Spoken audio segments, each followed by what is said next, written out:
నేను మీ doctor Pai Lakshminarayana, consultant brain and spine center Srikakulam.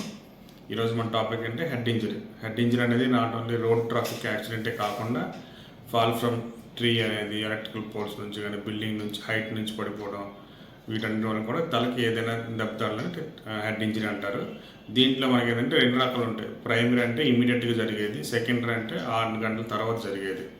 So ఈ చిన్న హెడ్ ఇంజరీ అయినా మనం ఇనీషియల్ కొంతమందికి పెద్ద పెద్ద దెబ్బలు తగిలేటప్పుడు ఏమవుతుందంటే మతిపోవడం అనేది, వాంతులు రావడం, ముక్కంట చెవంట రక్తం రావడం అంటూ ఉంటాయి.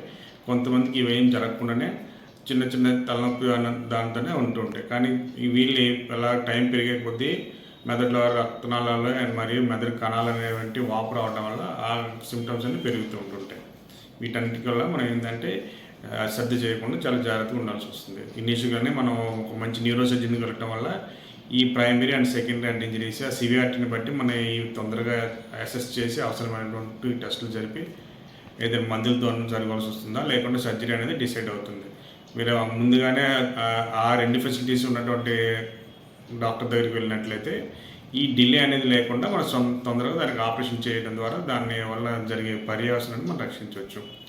సో కొంతమంది ఏంటంటే పెద్దవాళ్ళ చిన్న చిన్న దెబ్బ తగిలినా కూడా ఏంటంటే మనకి మెదడు ఆల్రెడీ ఉండదు కాబట్టి ఇనీషియల్గా ఏమి అంత హాని ఉండదు. బట్ లేట్ అయ్యే కొద్దీ కాళ్ళు చేతులు పడిపోవడం అనేది జరుగుతూ ఉంటుంది. కొంతమందిలో తలనొప్పి కంటిన్యూస్గా రావడం ఉంటుంది. సో వీళ్ళందరినీ మనం ఏంటంటే ఆ పెద్ద ఏజ్లో చిన్న దెబ్బ వల్ల కూడా మనకి హాని అనేది ఎక్కువ ఉంటుంది. సో పెద్దవాళ్ళు అనేది ఏ చిన్న దెబ్బను కూడా డిలే చేయకుండా మంచి న్యూరోసర్జన్ కన్సల్ట్ చేసుకొని తగినటువంటి చర్యలు తీసుకుంటూ దానికి తగ్గట్టుగా మందులు లేదా ఆపరేషన్ అనేది చేయించుకుంటే దానివల్ల కలిగే నష్టాన్ని మనం అరికట్టవచ్చు. Thank you.